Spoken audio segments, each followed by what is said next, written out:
Dante, ano ang detalye nitong apela sa Supreme Court ng ilang kaanak ng mga political prisoner? Magandang tanghali, Ella. Nanawagan nga ang ilang kaanak ng political prisoners sa Korte Suprema na i-promulgate o ilabas na ang writ of kalayaan na binalangkas ng hukuman. Nagtungo ang mga ito sa Supreme Court kanina at nagsumite ng sulat para sa mga maestrado kasabay ng Human Rights Day ngayong araw.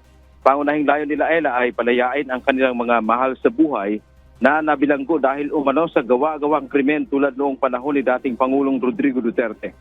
Ang magkapatid na Nico at Simon Villamor ay nakulong ang kanilang lolo at lola. Hiling nila sa pamamagitan ng writ of kalayaan ay makasama ang kanilang lolo at lola na kapwa mahigit 70 years old na sa mga mapalalaya.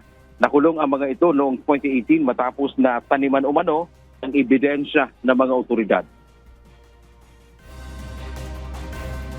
Ang OWA ko na si Virginia Villamor ay 73 years old na.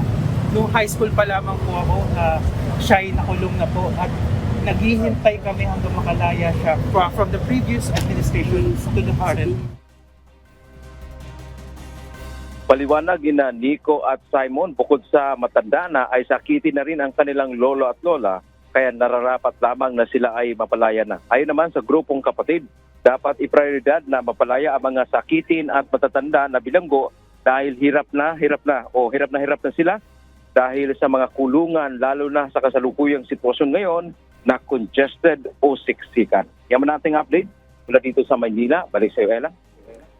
Maraming salamat, Dante Amento.